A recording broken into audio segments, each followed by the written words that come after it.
نبوت کیا تو اس وقت بھی اس فرعون کے مقابلے میں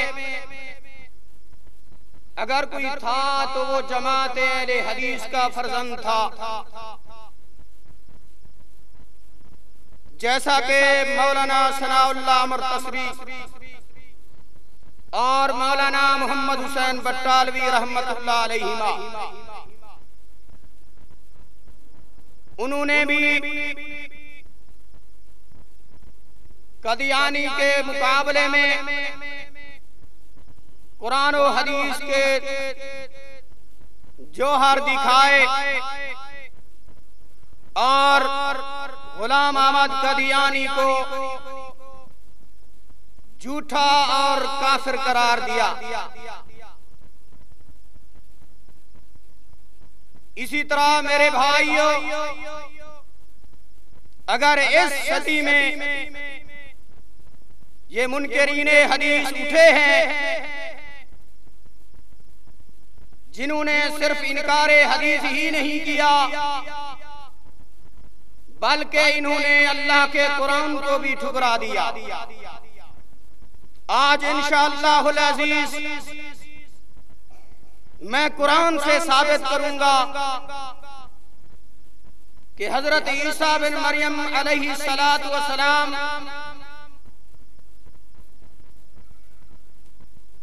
زندہ بھی ہیں، ان کا رفع بھی ہوا، یعنی آسمان کی طرف اٹھائے گئے اور آخری زمانے میں نازل بھی ہوں گے۔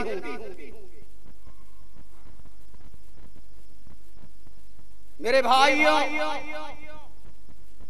کہنے کا مطلب یہی ہے،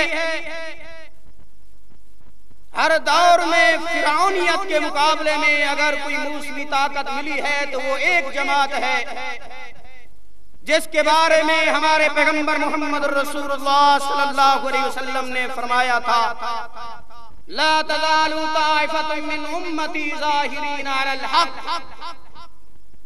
میری امت میں صرف ایک طائفہ ہے، ایک جماعت ہے جو حق پر غالب ہے اور حق کی تلقین کرتی ہے، وہ جماعت اہل حدیث۔ پچھلی صدی میں جھوٹے غلام احمد قادیانی کے مقابلے میں تھے تو اہل حدیث کے فرزند مولانا ثناء اللہ اور مولانا محمد حسین بٹالوی تھے، اور اگر آج بھی ان منکرین حدیث کو کلا کما کرنے کے لیے اگر ہے تو وہ صرف ملتا ہے تو جماعت اہل حدیث کا فرزند ملتا ہے۔ تو میرے بھائیوں، آئیے میں آپ کو قرآن سے ثابت کر کے دکھلاتا ہوں کہ حضرت عیسیٰ بن مریم علیہ السلام زندہ ہیں۔ ان لوگوں کو نہ قرآن آتا ہے نہ حدیث آتی ہے، انہوں نے نہ قرآن پڑھا ہے نہ حدیث کسی استاد سے پڑھی ہے، ان کو کیا معلوم کہ قرآن کیا ہے اور حدیث کیا ہے۔ نظام قدرت جو کائنات میں نظام چل رہا ہے، اس کے بارے میں مدت سے اختلاف چلا رہا ہے، مدت سے۔ ایک فریق تو یہ کہتا ہے کہ اس کارخانہ قدرت میں جو کچھ ہم روزمرہ دیکھ رہے ہیں بس یہی ہے، اس کے علاوہ کچھ ہو سکتا نہیں۔ یہی خیال ہے منکرین حدیث کا، لیکن یہ خیال جھوٹا ہے، غلط ہے۔ کیوں؟ اس لیے کہ یہ اس وقت بات صحیح ہوتی اگر یہ کارخانہ قدرت ہمارے ہاتھ میں ہوتا۔ یہ تو قدرت کا نظام اللہ نے اپنے ہاتھ میں لیا ہوا ہے، ہم کو تو اس قدرت کے بارے میں نہ کوئی دخل اندازی کرنی چاہیے، نہ ہمیں پورا علم ہے، نہ ہی علم ہو سکتا ہے۔ تو میرے بھائیوں، اس کے مقابلے میں دوسرا جو فریق ہے وہ یہ کہتا ہے، اور وہ ہے اہل سنت والجماعت یعنی اہل حدیث۔ اس کا یہ عقیدہ ہے یہ قدرت کا نظام صرف اللہ کے ہاتھ میں ہے، اس کے علاوہ اس کو کوئی جانتا نہیں، کوئی نہیں جانتا سوائے اللہ کے۔ اور منکرین حدیث کے رد میں، اہل حدیث کی تائید میں اللہ تبارک و تعالیٰ کا قرآن لب کشائی کرتا ہے۔ توجہ فرمائیے، اللہ تبارک و تعالیٰ نے فرمایا خلق الانسان ضعیفا، انسان کمزور پیدا کیا گیا ہے، کمزور پیدا کیا گیا ہے۔ اور دوسرے الفاظ میں اللہ تبارک و تعالیٰ نے یوں فرمایا وَمَا أُوتِيتُم مِّنَ الْعِلْمِ إِلَّا قَلِيلًا، اے انسانوں تم کو تو صرف تھوڑا سا علم اللہ پاک نے دیا ہے، پورا علم اللہ کے پاس ہے۔ یہ قرآن مجید ہے۔ تیسرے مقام پہ اللہ پاک نے فرمایا وَلَا يُحِيطُونَ بِشَيْءٍ مِّنْ عِلْمِهِ إِلَّا بِمَا شَاءَ۔ مشہور ہے آیت الکرسی ہر مسلمان فرض نماز کے بعد پڑھتا ہے، یہ اسی کی آیت ہے وَلَا يُحِيطُونَ بِشَيْءٍ مِّنْ عِلْمِهِ إِلَّا بِمَا شَاءَ،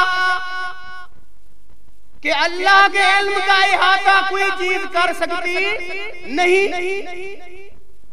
معلوم ہوتا ہے یہ منکرین حدیث جھوٹے ہیں جو کہتے ہیں بس ہمارے عقل نہیں مانتا اس لیے یہ بات ہو سکتی نہیں، اگر تیرا عقل نہیں مانتا نہ مانے، لیکن یہ سب کچھ اللہ کی قدرت میں ہے، اللہ کر سکتا ہے، اس سے کون پوچھنے والا ہے؟ اللہ تبارک و تعالیٰ نے تو فرشتوں کی شان میں بھی فرما دیا کہ سبحانک لا علم لنا الا ما علمتنا انک انت العلیم الحکیم۔ فرشتے بھی بول اٹھے کہ اللہ تو پاک ہے، ہمیں علم نہیں ہے، لا علم لنا، ہمیں پورا علم نہیں ہے، الا ما علمتنا، مگر وہی جو تو نے سکھا دیا، وہی علم ہے۔ فرشتے بھی یہ گواہی دے رہے ہیں کہ ہمیں بھی پورا علم نہیں ہے۔ اللہ تبارک و تعالیٰ نے ان منکرین کے لیے فرمایا بل کذبوا بما لم يحيطوا بعلمه ولما يأتهم تأويله، یعنی ان منکرین نے اس چیز کو جھٹلایا جس کے علم کا ان کو احاطہ نہیں ہوا اور ابھی تک ان کو ان کی حقیقت اور انجام کا بھی پتہ نہیں ہے، تو ان کو انہوں نے جھٹلا دیا، حالانکہ وہ حق تھا لیکن انہوں نے جھٹلا دیا۔ کیوں؟ ان کا علم جو اس کا احاطہ نہیں کر سکا اس لیے جھٹلا دیا۔ اللہ تبارک و تعالیٰ نے آگے سچے لوگوں کا فرمایا والراسخون فی العلم یقولون آمنا به کل من عند ربنا، جو علم میں پختہ ہے، والراسخون فی العلم، جو پکے عالم ہے۔ یہ منکرین حدیث عالم نہیں، یہ تو جہل ہے۔ انہی کی شان میں تو آج سے 1400 برس پہلے ہمارے پیغمبر نے فرمایا تھا کہ جب علماء نہیں رہیں گے تو ایسے عالم بن بیٹھیں گے فضلوا فاضلوا، خود بھی گمراہ ہوں گے، لوگوں کو بھی گمراہ کریں گے۔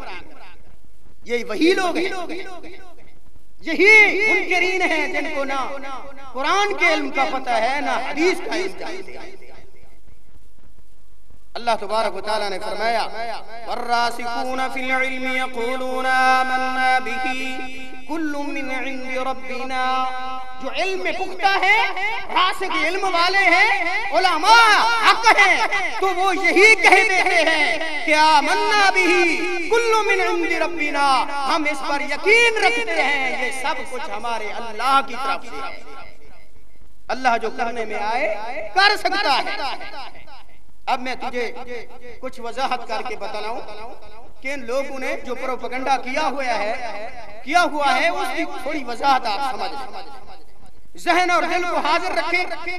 اللہ تبارک و تعالیٰ نے فرمایا وَمَكَرُوا وَمَكَرَ اللَّهُ وَاللَّهُ خَيْرُ الْمَاكِرِينَ، اس کے متعلق یہاں مکروا سے یہودیوں کا قتل عیسیٰ مراد ہے، یہودیوں کا قتل عیسیٰ مراد ہے، کیونکہ اسی آیت سے پہلے اللہ تعالیٰ نے فرمایا ہے کہ فَلَمَّا أَحَسَّ عِيسَىٰ مِنْهُمُ الْكُفْرَ، جب حضرت عیسیٰ علیہ السلام نے کفار یہود سے مکر قتل کا احساس کیا اس جگہ کفر بمعنی قتل ہے.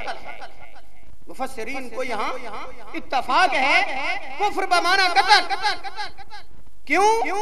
یہ من باب تسمیت الشیء باسم سبب ہی ہے، یعنی کسی شے کے لیے وہ نام بولنا جو اس کے سبب کا نام، جیسا کہ اللہ تبارک و تعالی نے فرمایا وَمَا أَنزَلَ اللَّهُ مِنَ السَّمَاءِ مِن رِزْقٍ. اللہ وہ ذات ہے جو آسمان سے رزق نازل کرتا ہے. وہ ذات آسمان سے رزق نازل، لیکن آسمان سے رزق تو نہیں آتا. دیکھیں یہ دانے ہیں، یہ چاول ہے، یہ روٹی ہے، یہ سالن ہے، یہ ہمارے پھل وغیرہ ہے، یہ سب پھل فروٹ جو کچھ ہمارے لیے غذا ہے یہ اوپر سے نازل تو نہیں ہوتی. یہاں رزق بمعنی مطر ہے، یعنی بارش. اللہ بارش برساتا ہے اور یہ زمین تمہارے لیے خوراک اگاتی ہے، تم کو رزق ملتا ہے، یعنی سبب ہے. تو یہاں بھی کفر بمعنی قتل ہے، کفر بمعنی قتل. اور اللہ پاک نے فرمایا وَمَكَرُوا وَمَكَرَ اللَّهُ، انہوں نے بھی مکر کیا، ان کفار یہود نے بھی مکر کیا، اور اللہ تبارک و تعالی نے بھی اپنی تدبیر کی. توجہ کیجئے کہ ان کا مکر کیا تھا؟ حضرت عیسیٰ علیہ السلام کو قتل کرنا تھا. حضرت عیسیٰ علیہ السلام کو قتل کرنا تھا، اور اللہ تعالیٰ کی تدبیر حضرت عیسیٰ علیہ السلام کو زندہ بچانا تھا. تو اللہ تعالیٰ نے واللہ خیر الماکرین فرما کر اس بات کو قطعیت کے ساتھ ثابت کر دیا کہ اللہ تعالیٰ اپنی تدبیر یعنی حضرت عیسیٰ علیہ السلام کو صحیح سالم زندہ بچانے میں کامیاب ہو. ناکام اور نامراد ہوئے تو وہی کفار یہود جو قتل کرنا چاہتے تھے، لیکن اللہ پاک اپنی تدبیر میں کامیاب ہو. قرآن مجید میں جہاں انبیاء کرام کے خلاف مکر کا لفظ بولا جائے وہاں مراد مکر قتل ہوتا ہے. مکر قتل ہوتا ہے. چند مثالیں قرآنی آیات سے سنیے. حضرت ابراہیم علیہ السلام کی نسبت کفار نے جو مشورہ کیا تھا اس کی نسبت بھی قرآن مجید بیان کرتا ہے فَمَا كَانَ جَوَابَ قَوْمِهِ إِلَّا أَن قَالُوا اقْتُلُوهُ أَوْ حَرِّقُوهُ. سورۃ عنکبوت. یعنی قوم نے کوئی جواب نہ دیا. یوسف کے ابراہیم علیہ السلام کے دلائل کے مقابلے میں کوئی جواب نہیں دیا سوائے اس کے کہ انہوں نے کہا اس کو قتل کر ڈالو یا اس کو جلا دو یا اس کو جلا دو. اور ان کے منصوبے کا نام اللہ تبارک و تعالی نے قرآن مجید میں قید رکھا. چنانچہ سورۃ الانبیاء میں فرمایا وَأَرَادُوا بِهِ كَيْدًا فَجَعَلْنَاهُمُ الْأَخْسَرِينَ. ہم نے ان کے اس مکر کو اس تدبیر کو ہم نے بالکل نقصان دہ بنا دیا. ان کی تدبیر کامیاب نہیں ہوئی. قوم والوں نے آگ کے الاؤ میں ڈالا، اللہ نے صحیح سلام بچا دیا. اور دوسرے مقام پر یوسف علیہ السلام کے بھائیوں نے جب منصوبہ بنایا یوسف کو قتل کرنے کا تو اس کے متعلق بھی اللہ تبارک و تعالی نے فرمایا اقتلوا یوسف واطرحوه ارضا. یوسف کو قتل کر ڈالو یا اسے زمین میں پھینک دو. تو اللہ تبارک و تعالی نے اسی صورت میں آگے فرمایا وَهُمْ يَمْكُرُونَ. وہ مکر کر رہے ہیں. اب معلوم ہو گیا ہم کو روز روشن کی طرح. اور آگے نبی علیہ السلام کے متعلق بھی جب کفار نے یہ منصوبہ بنایا قتل کرنے کا، قید کرنے کا، نکالنے کا، تو اس منصوبے کو بھی اللہ تبارک و تعالی نے مکر کے الفاظ کے ساتھ قرآن مجید میں فرمایا ہے. توجہ فرمائیے وَإِذْ يَمْكُرُ بِكَ الَّذِينَ لِيُثْبِتُوكَ أَوْ يُخْرِجُوكَ أَوْ يَقْتُلُوكَ وَيَمْكُرُونَ وَيَمْكُرُ اللَّهُ وَاللَّهُ خَيْرُ الْمَاكِرِينَ. سورۃ الانفال. اللہ تبارک و تعالی نے فرمایا اور جب آپ کے بارے میں کفار تدبیر کرتے تھے کہ تجھے قید کر لیں یا جلا وطن کر دیں یا قتل کر ڈالیں، وہ بھی تدبیر کرتے تھے اور اللہ تعالیٰ بھی تدبیر کرتا تھا اور اللہ تعالیٰ بہترین تدبیر کرنے والا. وہ آپ کو مارنے کی تدبیریں کر رہے ہیں، لیکن اللہ رب العالمین آپ کو بچانے کی ترتیب کر رہا ہے۔ تدبیر اللہ پاک بچانے کی کر رہا ہے اور اپنے پیغمبر کو بچایا ہے۔ اور منکرین کا سوال کہ ان مذکورہ انبیاء یعنی حضرت ابراہیم علیہ السلام، حضرت یوسف علیہ السلام، محمد رسول اللہ صلی اللہ علیہ وسلم کو اللہ تعالیٰ نے زمین پر بچا لیا، تو حضرت عیسیٰ علیہ السلام کو آسمان پر اٹھانے کی کیا ضرورت تھی؟ اللہ تعالیٰ زمین پر اس کو بچا لیتا، کیوں نہیں بچایا؟ اللہ تو اس کا جواب میں یہی دیتا ہوں منکرین کو کہ یہ سوال اگر کرنا ہے تو پھر اللہ سے جا کر کرو، اٹھایا تو اس نے ہے، ہم نے تو نہیں اٹھایا حضرت عیسیٰ کو، اللہ نے اٹھایا ہے۔ یہ سوال کرنا ہے تو اس سے کرو۔ ہاں ایک بات میں کرتا ہوں، میرا بھی آپ سے میرا بھی ایک سوال ہے، اس کا جواب بھی آپ تلاش کر کے دیں، اپنے عقل سے دیں۔ قرآن حدیث تو آپ مانتے نہیں، یہ مجھے پتا ہے، اپنے عقل سے دیں۔ میں کہتا ہوں ابراہیم علیہ السلام کو، محمد رسول اللہ صلی اللہ علیہ وسلم کو، یوسف کو ماں باپ سے اللہ تعالیٰ نے پیدا کیا ہے، مجھے یہ جواب دو کہ حضرت عیسیٰ کو بغیر باپ کے کیوں پیدا کیا اللہ نے؟ یہ میرا سوال ہے، اس کا جواب دو۔ اللہ اکبر، جو تمہارا جواب ہے وہی میرا جواب ہے۔ جو تمہارا جواب حضرت عیسیٰ کی پیدائش کے بارے میں ہے وہی جواب ہمارا حضرت عیسیٰ کے اوپر اٹھانے کا ہے۔ تو میرے بھائیو، دوسرا سوال کرتے ہیں کہ کفار ماکرین کے ساتھ سنت الہی کیا ہے اور ان کے مکر کا انجام کیا ہوا کرتا ہے؟ اس سوال کا مختصر جواب یہی ہے کہ اللہ تعالیٰ ماکرین کفار کو ہلاک کرتا ہے اور ان کے مکر کا وبال انہی پر نازل کرتا ہے جو مکر کرتے ہیں، اپنے مرسلین کو ان کے مکر سے بچا لیتا ہے، جیسا کہ فرمان حق تعالیٰ ہے کہ وَلَا يَحِيقُ الْمَكْرُ السَّيِّئُ إِلَّا بِأَهْلِهِ، سورۃ الفاتر۔ بری تدبیر کا وبال اس مکر کرنے والے پر ہی پڑتا ہے۔ اور اللہ پاک نے دوسرے مقام پہ فرمایا وَمَكَرَ اللَّهُ، اللہ کی تدبیر، اللہ کی تدبیر کیا ہے؟ جواب، یہود کے خلاف اللہ تعالیٰ کا مکر یہ تھا کہ حضرت عیسیٰ علیہ السلام کو یہود کے خلاف اللہ تعالیٰ یعنی مکر اور تدبیر کیا تھی؟ وہ یہ تھی کہ حضرت عیسیٰ علیہ السلام کو آسمان پر اٹھا لیا اور انہی میں سے کسی کو آپ کا ہم شکل بنا دیا جس کو یہود نے صلیب پر چڑھا کر قتل کیا۔ چنانچہ تفسیر کشاف میں ہے کہ وَمَكْرُ اللَّهِ أَنَّ رَفَعَ عِيسَىٰ إِلَى السَّمَاءِ وَأَلْقَىٰ شِبْهَهُ عَلَىٰ مَنْ أَرَادَ اغْتِيَالَهُ حَتَّىٰ قُتِلَ، کہ جس آدمی نے آپ کو دھوکہ دینے کی کوشش کی کہ دھوکے میں آپ کو قتل کرا دے، اللہ نے اسی کو عیسیٰ کی شکل و شباہت اس پر ڈال دی اور اس کو قتل کر دیا گیا۔ اور رفع عیسیٰ الی السماء، اللہ نے آسمان کی طرف عیسیٰ کو اٹھا لیا۔ تو میرے بھائیو، یہ اللہ تعالیٰ کی تدبیر تھی اور یہی مفہوم یہاں تمام تفاسیر کتب میں موجود ہے۔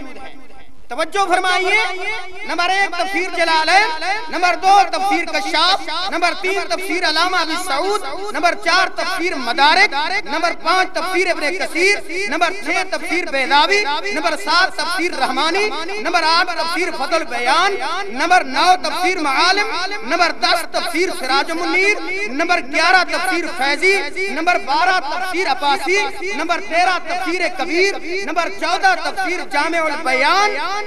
میرے بھائیوں، 14 تفاسیر کتب میں یہی مفہوم ملتا ہے کہ حضرت عیسیٰ کو اللہ نے زندہ آسمان سے اٹھا دیا۔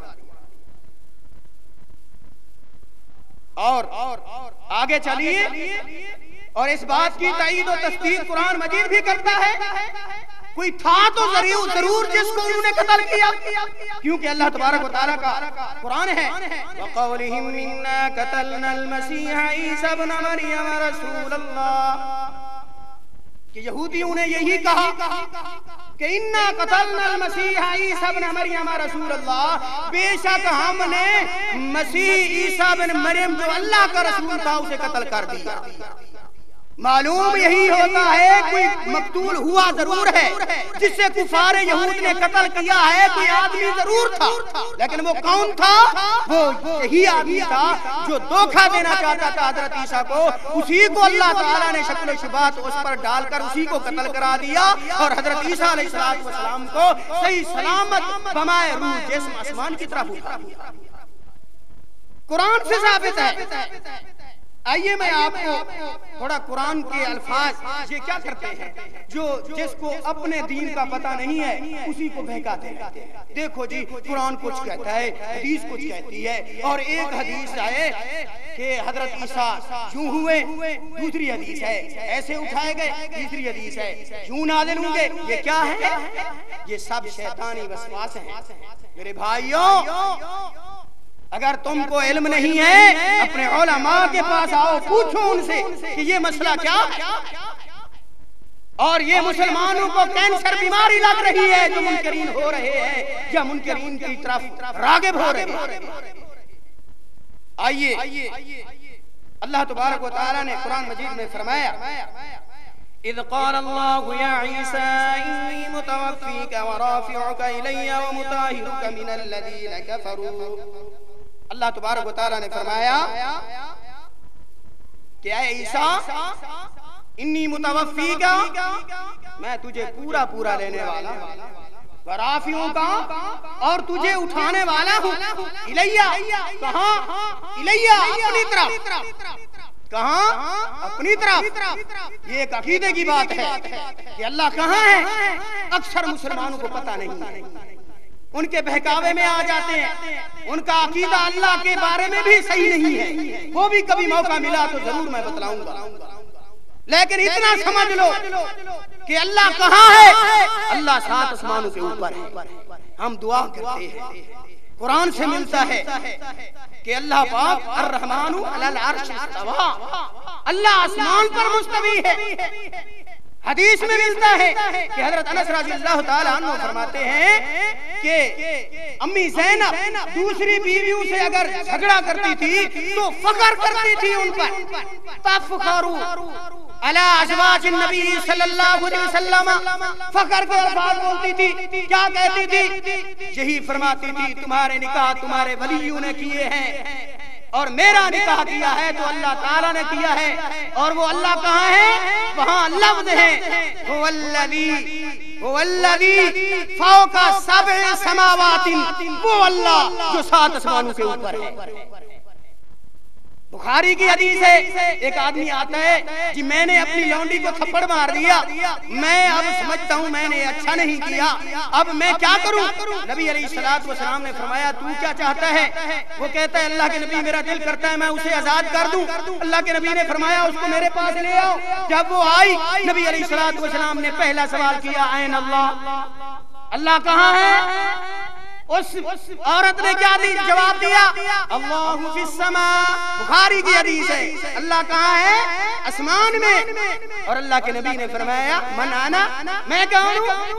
اس بی بی نے، اس عورت نے کہا انت رسول اللہ۔ نبی علیہ السلام نے فرمایا آتک ہے انہا مومنہ، اے میرے صحابی اس کو آزاد کر دے، یہ مومن عورت ہے۔ تو مومن آدمی کا یہ عقیدہ ہونا چاہیے کہ اللہ تبارک و تعالیٰ کی ذات سات آسمان کے اوپر ہے۔ تو اللہ تبارک و تعالیٰ نے حضرت عیسیٰ کو بھی اپنی طرف اٹھا لیا، یعنی آسمان کی طرف۔ یہ کہتے ہیں جی آسمان کے لائق تو نہیں ہے، عقل کے اندھے تمہیں کیا معلوم؟ اللہ پاک نے فرما دیا رافعک الیہ، میں نے اپنی طرف اٹھا لیا، اللہ کہاں؟ آسمان میں ہے۔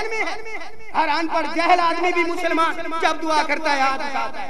کبھی تم نے دیکھا ہے کہ اس طرح ہاتھ اٹھائے ہوں، اس طرح اٹھائے ہوں، اس طرح اٹھائے ہوں، اس طرح نہیں، اس طرح اٹھاتا ہے، اس کو بھی پتہ ہے اللہ آسمان میں ہے۔ اللہ بہرحال یہاں دھوکہ دیتے ہیں، کہتے ہیں جی دیکھو انی متوفی کا لفظ آیا ہے، لہذا متوفی کا معنی ہے میں تجھے فوت کرنے والا، میں تجھے فوت کرنے والا ہوں. لہذا یہ محدثین مفسرین مترجمین جنہوں نے بھی یہ ترجمہ کیا ہے کہ تجھے پورا پورا لینے والا ہوں وہ سب گمراہ ہے. انہوں نے لکھا, منکرین حدیث نے لکھا ہے. ہمارے علماء کو, ہمارے فقہاء کو اور ائمہ دین کو اور مفسرین کو, صحابہ تک لکھ دیا ہے کہ یہ سب گمراہ ہے. اللہ المعاذ.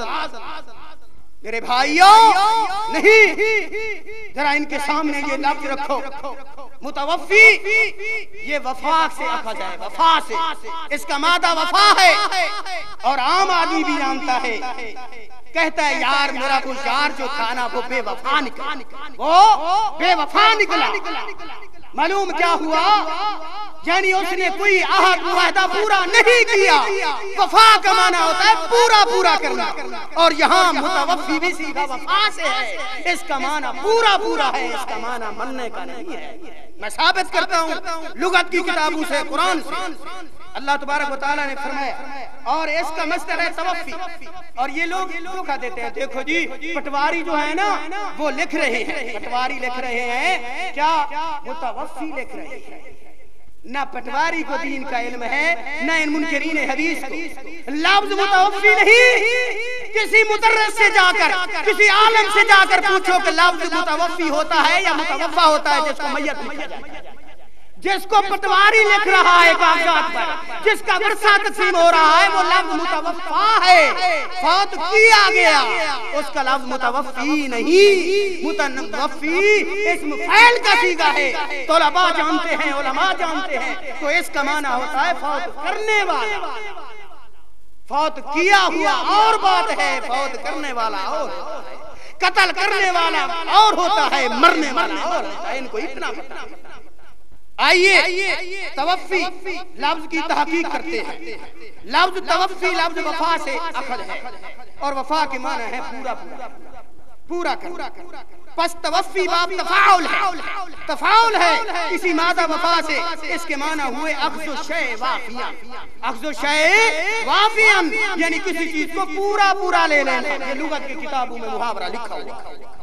دنیا میں جتنی تفاسیر کی کتب موجود ہیں ان سب میں اس امر کی وضاحت موجود ہے.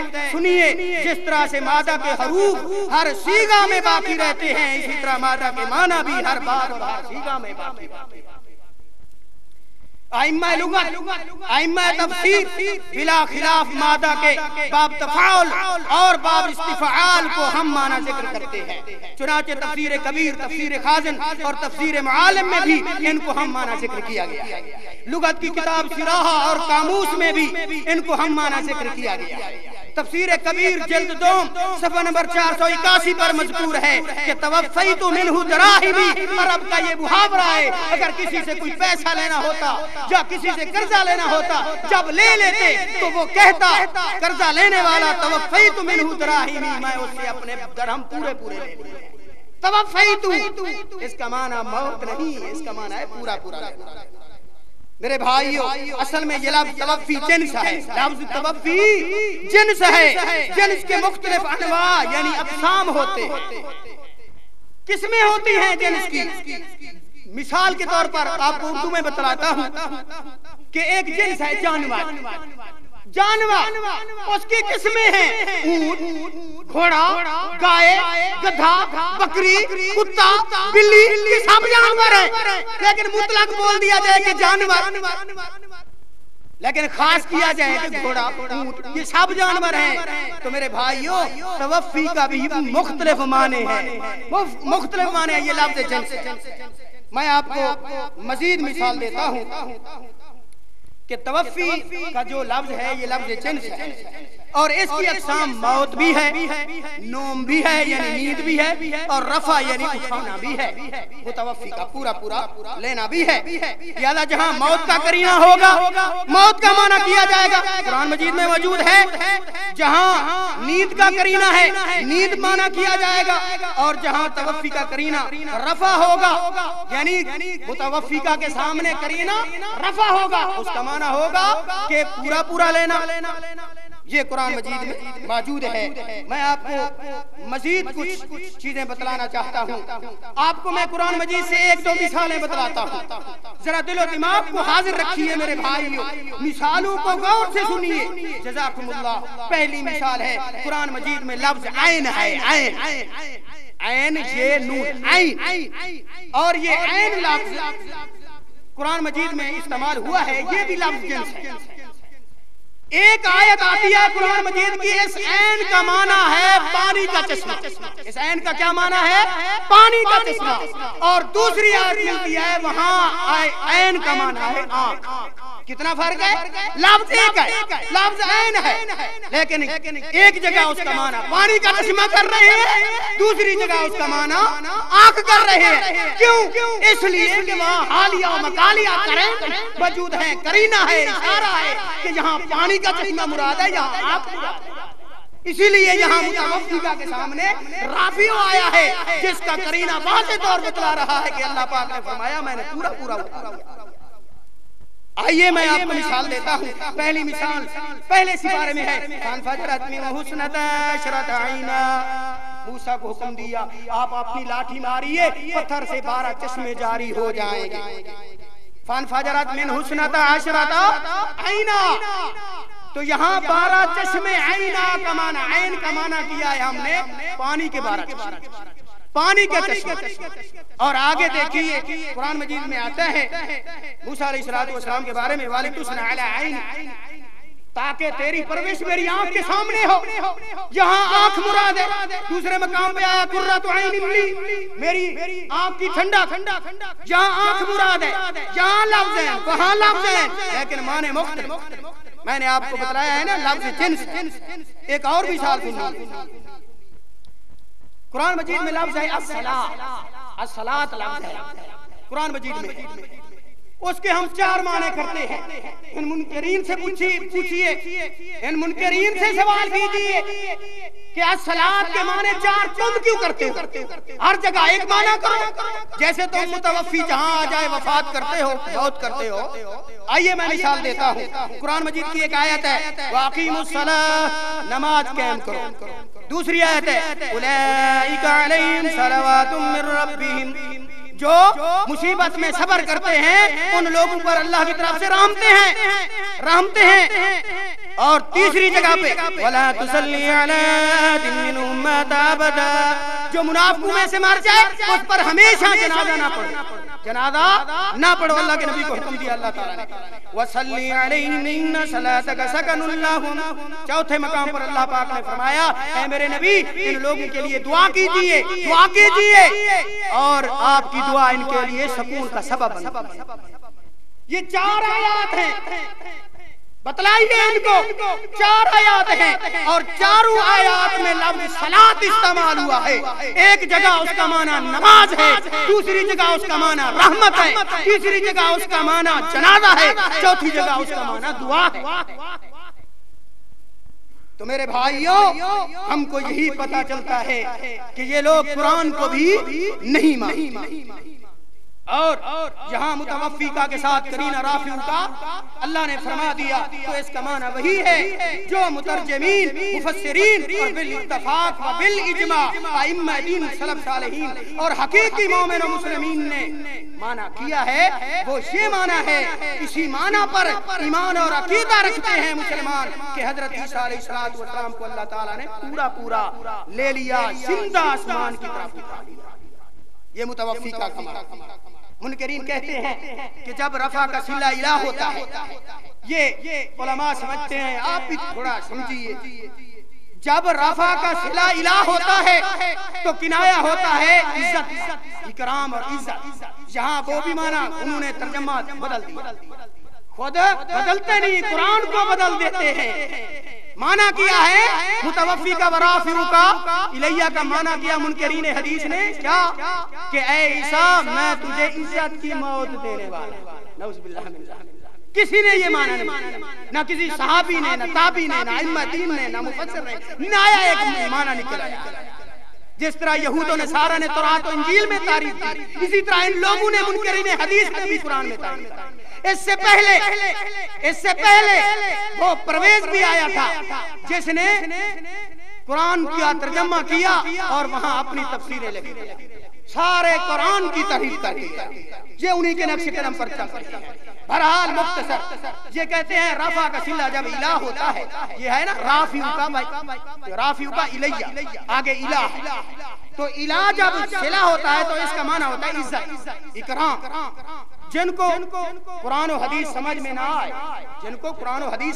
آئے تو ان کو ضروری ہے کہ وہ لغت میں ہاتھ کیوں مار رہا ہے، اس کو تو قرآن بھی سمجھ نہیں آیا، اس منکرین کو قرآن سمجھ نہیں آتا، ان کے دل اندھے ہیں، اس لیے تو اللہ تبارک و تعالیٰ نے فرمایا خاتم اللہ علی قلوبہم، میں ان کے دل پر مہر لگا دیا، یہ کچھ سمجھتے نہیں ہیں۔ تو میرے بھائیو، رفع کا صلہ اکرام و عزت، ان کا کہنا ہے یہ سفید جھوٹ ہے، غور فرمائیے، میں آپ کو قرآن و حدیث سے چند مثالیں دیتا ہوں۔ قرآن مجید میں ہے الیہ یصعد الکلم الطیب والعمل الصالح یرفعہ، سورۃ الفاتح، اس کا معنی ہے پاکیزہ کلمات اس اللہ کی طرف چڑھتے ہیں، والعمل الصالح یرفعہ، اور نیک عمل بھی اللہ کی طرف اٹھائے جاتے ہیں۔ صلہ ہے، رفع کا صلہ الہ ہے، لیکن یہاں بھی معنی ہے کہ اوپر چڑھتے ہیں، وہاں بھی حضرت عیسیٰ کو اوپر اٹھا لیا اللہ۔ حدیث نبوی میں ہے کہ نبی علیہ السلام نے، بخاری شریف میں بھی ہے، مشکات میں بھی ہے، حضرت ابو ہریرہ رضی اللہ تعالیٰ عنہ کو رمضان کے صدقات عشر کی زکوٰۃ کا محافظ بنا کر مقرر کیا کہ تو نے پہرا دینا ہے۔ وہ کہتا ہے، ابو ہریرہ رضی اللہ تعالیٰ عنہ فرماتے ہیں میں پہرا دے رہا تھا، ایک رات ایک چور آ گیا، سامان اٹھانے لگا، میں نے اس کو پکڑ لیا، اس نے منت سماجت کی، میرے چھوٹے چھوٹے بچے ہیں، مہربانی کر یار مجھے چھوڑ دے، پھر میں نہیں آؤں گا۔ اس نے کہا ٹھیک ہے چلا جا۔ ابو ہریرہ نے چھوڑ دیا، دوسری رات آیا، پھر پکڑ لیا ابو ہریرہ نے، پھر اس نے منت سماجت ایسی کی، رونے لگا، اس کو پھر چھوڑ دیا۔ تیسری رات آیا، جب تیسری رات آیا، اس کو ابو رضی اللہ تعالیٰ عنہ الفاظ بولتے ہیں، ان الفاظ کو توجہ سے سنیے، لَأَرْفَعَنَّكَ، ہوں گے، شادی کریں گے، اولاد ہوگی، اور وہ پھر فوت ہوں گے، فَيُصَلِّ عَلَيْهِ الْمُسْلِمُونَ، اس پر مسلمان جنازہ بھی پڑھیں گے۔ تو میرے بھائیو، میں یہی کہنا چاہتا ہوں کہ متوفی کا معنی اگر یہ بھی مان لیا جائے تو اس کا معنی یہی ہے کہ پہلے اللہ پاک نے اٹھا لیا، پھر نازل کر کے پھر حضرت عیسیٰ کو وفات دے۔ قرآن میں بھی یہی معنی ملتا ہے اور حدیث میں بھی یہی ملتا ہے۔ تو میرے بھائیو، آئیے، اگر ان کو ہم قرآن سناتے ہیں، یہ واپسی وہی جواب دیتے ہیں جس کا قرآن شاہد ہے، یہ کہتے ہیں سمعنا وعصینا، ہم نے سن لیا، ہم نافرمانی کرتے، ہم نہیں مانی۔ لیکن مومنوں کا یہ عقیدہ ہونا چاہیے، سمعنا واطعنا وآمنا، ہم نے سننا بھی ہے، اطاعت بھی کرتے ہیں، ایمان بھی لاتے ہیں، کیونکہ اللہ اور اللہ کے نبی نے جو فرما دیا ہے۔ تو آئیے، تقدیم و تاخیر کے قائل ہیں عبداللہ بن عباس رضی اللہ تعالی عنہ۔ تو ایک مثال دیتا ہوں، قرآن مجید میں ہے، یہ کہتے ہیں کہ تقدیم و تاخیر کیا ہوتی ہے، تم کو کیا پتا کیا ہوتی ہے؟ قرآن مجید میں ہے کہ اللہ پاک نے فرمایا یا مریم قنتی لربکی واسجدی وارکعی مع الراکعین، اے مریم وہ اللہ کی فرما بردار بن جا، واسجدی سجدہ کر، وارکعی اور رکوع کر۔ میرے بھائیو، آپ ذرا سنیے، قرآن کہتا ہے پہلے سجدہ کر پھر رکوع کر، لیکن ہم تو پہلے رکوع کرتے ہیں بعد میں سجدہ کرتے ہیں۔ تو اس کا کیا مطلب ہوا؟ تقدیم و تاخیر قرآن میں موجود ہے کہ پہلے ہم رکوع کرتے ہیں بعد میں سجدہ۔ اللہ نے مریم کو کہا پہلے سجدہ کر پھر رکوع کر، اس کا معنی کیا ہوا؟ میرے بھائیوں، اس کا معنی منکرین سے پوچھیں، جس طرح وہاں تقدیم و تاخیر ہے کہ ذکر پہلے سجدے کا ہے لیکن سجدہ بعد میں کرتے ہیں، جہاں بھی ذکر اللہ نے اگر وفات کا پہلے کیا ہے تو اس کا معنی بھی بعد میں مانا جائے گا کہ اللہ نے اوپر اٹھا لیا، بعد میں فوت کرے گا۔ یہ صحیح معنی ہے، قرآن کے ساتھ تائید کرتا ہے، قرآن اس کی شہادت دیتا ہے۔ اور اللہ پاک نے ایک اور آیت بھی فرمائی ہے، آپ توجہ کیجئے، واللہ اخرجکم من امہاتکم لا تعلمون شیئا وجعل لکم السمع والابصار والافئدہ لعلکم تشکرون۔ اس کا معنی ہے کہ اللہ پاک نے فرمایا ہے انسانوں میں نے تجھے تمہاری ماں سے نکالا، تمہاری ماں سے پیدا کیا، نکالا۔ اب ذرا توجہ کرنا، بعد میں اللہ فرماتا ہے وَجَعَلَ لَكُمُ السَّمْعَ وَالْأَبْصَارَ وَالْأَفْئِدَةَ، بعد میں نے تمہارے آنکھیں لگائیں، کان لگائے، آنکھیں لگائیں اور دل بنایا۔ پہلے پیدا کیا بعد میں بنایا۔ لیکن میرے بھائیوں آپ کو پتا ہے کہ جب بچہ پیدا ہوتا ہے اس کا دل ہوتا ہے یا نہیں ہوتا، اس کے کان ہوتے ہیں یا نہیں ہوتے، اس کی آنکھیں ہیں یا نہیں ہیں، آنکھیں بھی ہوتی ہیں، کان بھی ہوتے ہیں، دل بھی ہوتا ہے، لیکن اس کا ذکر اللہ نے بعد میں کیا۔ اس کا یہی مطلب ہے کہ پہلے ذکر کیا متوفی کا، بعد میں کیا رافعو کا، تو رافعو کا معنی پہلے مانا جائے گا اور متوفی کا معنی بعد میں مانا جائے گا۔ میں یہ بات نہیں کر رہا بلکہ اسی بات کے اللہ کے نبی بھی کہتے ہیں، صحابہ بھی کہتے ہیں۔ عبداللہ بن عباس رضی اللہ تعالی عنہ نے تفسیر الدر المنصور امام سیوطی رحمۃ اللہ علیہ نے نقل کیا ہے کہ ایک بہت بڑا امام تابعی ہے جس کا نام ضحاک ہے، وہ بیان کرتا ہے کہ عبداللہ بن عباس رضی اللہ تعالی عنہ نے فرمایا کہ اللہ پاک اپنی طرف حضرت عیسیٰ کو اٹھا لیا اور آخری زمانے میں وفات دے۔ اس کا معنی یہ صحابہ نے بھی کیا ہے۔ اور میرے بھائیوں میں آپ کو یہ بھی کچھ نکتے بتلاؤں، ٹائم مختصر ہے، کہ اللہ تبارک و تعالیٰ نے فرمایا شرع لکم من الدین ما وصى به نوح والذی اوحینا الیک وما وصینا به ابراہیم وموسیٰ وعیسیٰ، کہ میں نے با شریعت با معجزہ اولو العزم پیغمبر 5 بنائے ہیں، 5۔ کون سے؟ نوح، ابراہیم، موسیٰ، عیسیٰ اور محمد رسول اللہ۔ قرآن کی زبان سے ہمیں پتا چلا کہ 5 رسول اولو العزم رسول ہیں۔ اور آگے نکتے کی بات سنیے، سورت رات کے اندر آیت نمبر 38 اللہ پاک نے فرمایا وَلَقَدْ أَرْسَلْنَا رُسُلًا مِّن قَبْلِكَ وَجَعَلْنَا لَهُمْ أَزْوَاجًا وَذُرِّيَّةً۔ توجہ کیجئے، اللہ پاک نے فرمایا اے میرے نبی محمد رسول اللہ صلی اللہ علیہ وسلم، تو اس سے پہلے میں نے جتنے رسول بھیجے ہیں ان کی بیویاں بھی تھی، ان کی اولاد بھی تھی۔ توجہ کیجئے، منکرین ایڑی چوٹی کا زور لگا لیں، نہ عیسیٰ کی شادی ثابت کر سکتے ہیں نہ اولاد ثابت۔ میرے بھائیوں کیا اللہ نے جھوٹ بولا ہے؟ کیا نبی ہمارے نبی نے جھوٹ بولا ہے؟ کہ اللہ کے نبی نے فرمایا کہ 4 سنتیں ایسی ہیں جو پیغمبروں میں مشترکہ ہیں، رسولوں میں، اور ان میں سے فرمایا حیا کرنا، ختنہ کرنا اور نکاح کرنا، خوشبو لگانا۔ نکاح کرنا بھی پیغمبر کی سنت ہے۔ پھر بتلاؤ، جہاں ثابت کرو عیسیٰ نے شادی کی ہے تو کیسے کی ہے، کہاں کی ہے، نہیں کی، نہ یہ ثابت کر سکتا۔ اللہ کا قرآن کہتا ہے کہ شادی ہے ہر رسول کی، تو میں تمہیں بتلا دوں اللہ کے نبی نے سچ فرمایا ہے۔ اللہ کے نبی علیہ الصلوۃ والسلام نے فرمایا کہ عیسیٰ علیہ الصلوۃ والسلام نازل ہوں گے اور شادی بھی کریں گے، فَيَتَزَوَّجُ وَيُولَدُ لَهُ، اس کی اولاد بھی ہوگی۔ مشکاہ شریف کا حوالہ دیتا ہوں تمہیں، مشکاہ شریف اٹھا کر نزول عیسیٰ بن مریم باب اٹھا کر دیکھیے کہ عیسیٰ آئیں گے، شادی بھی کریں گے، ان کی اولاد بھی ہوگی۔ یہ ہمارے نبی نے فرمایا۔ تو میرے بھائیوں اللہ پاک نے فرمایا یا ایھا الذین آمنوا اتقوا اللہ وکونوا مع الصادقین، مومنو اللہ سے ڈر جاؤ اور سچے لوگوں کا ساتھ دو، جو قرآن مانتے ہوں، جو حدیث مانتے ہوں۔ منکرین جھوٹے ہیں، جھوٹے کا ساتھ نہیں دیں۔ تو آئیے آج ہمارے ساتھ وعدہ کیجیے، ان لوگوں نے مختلف پروپیگنڈے کیے ہیں۔ کیا کہتے ہیں جی دجال کا ذکر قرآن میں نہیں ہے، حدیث ہے جھوٹ، نعوذ باللہ من ذالک۔ کوئی آتا ہے کہ دجال اس آنکھ سے کانا ہوگا دائیں آنکھ سے، کسی میں آتا ہے بائیں آنکھ سے۔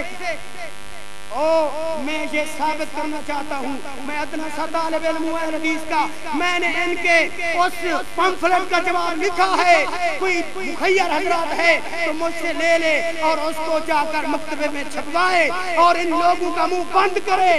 خالص فریب کا انہوں نے لکھا ہے، خالص فریب پمفلٹ دجال کے بارے میں نے اس کا لکھا ہے جواب کہ خالص فریب با جواب اس کا میں نے لکھا ہے خالص جہالت۔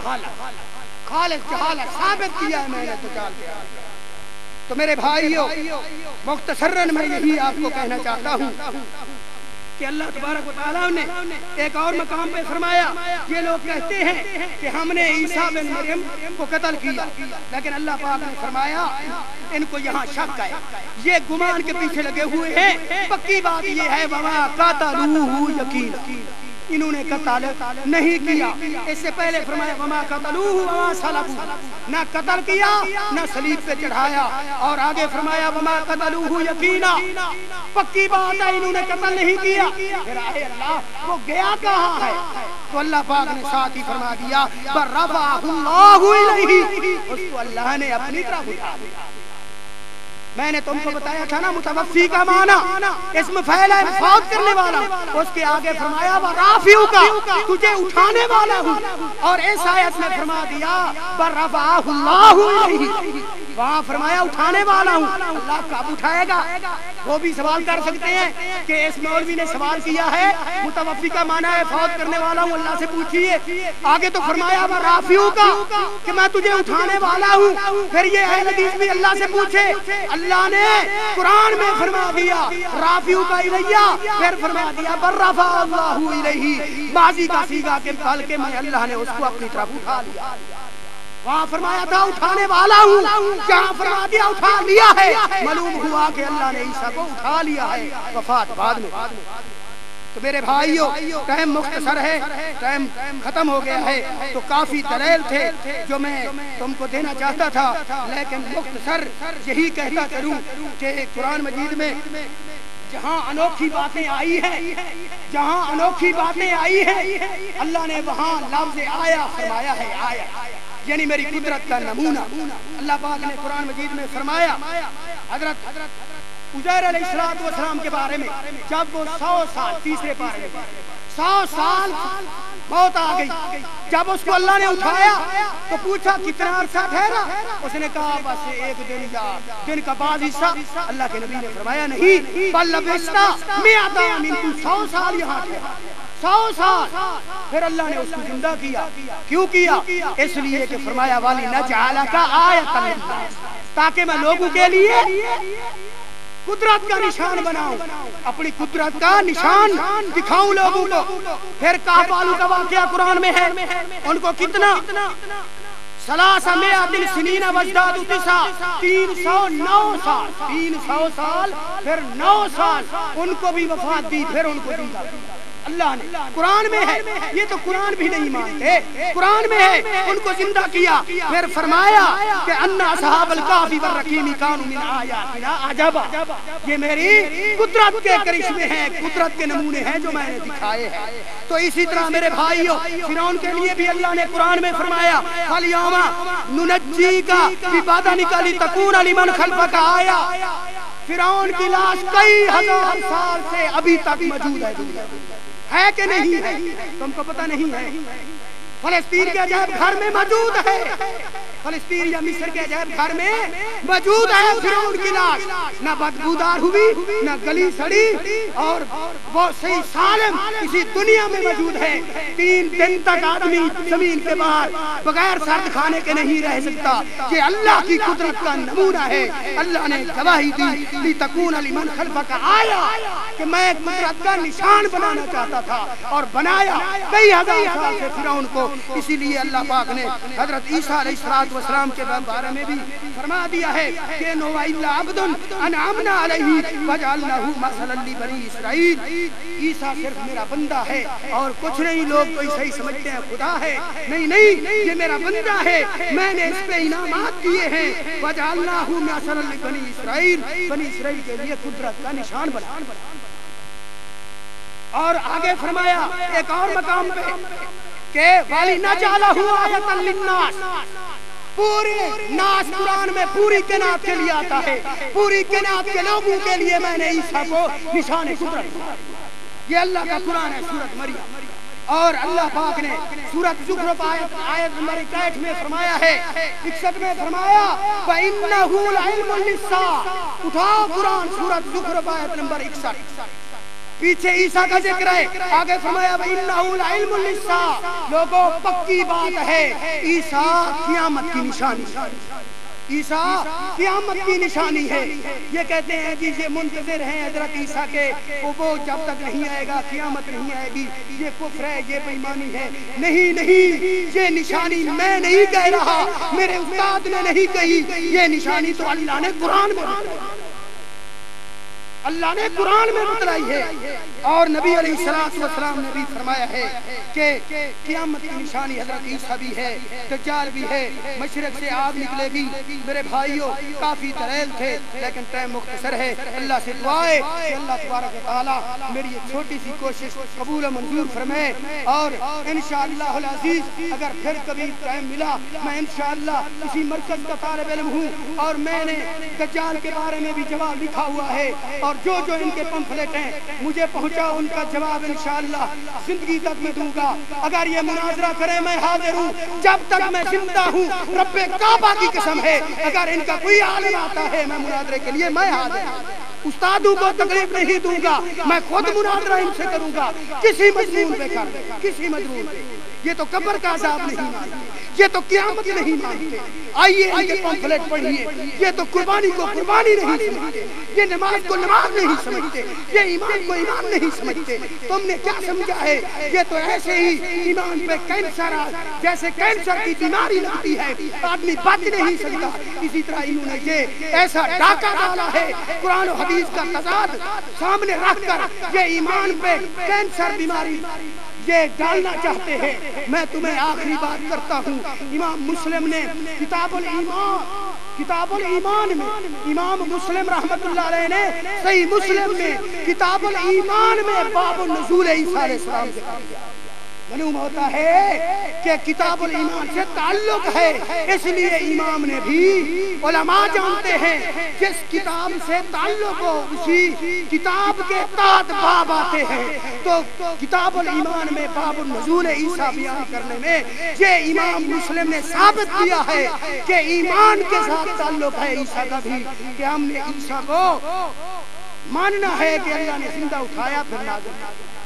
میرے بھائیوں آخری بات، وہ کہتے ہیں پھر وہ ہے تو نبی، ہمارا نبی آخری نبی تو نہ ہو سکا۔ یہ ایک بہت لمبا مضمون ہے کہ کیوں نہیں ہو سکتا، ہر نبی کے زمانے میں بھی نبی امتی تھے۔ مثال کے طور پہ حضرت ابراہیم علیہ السلام کے امتی لوط تھے، اسماعیل تھے، اسحاق، سب نبی تھے۔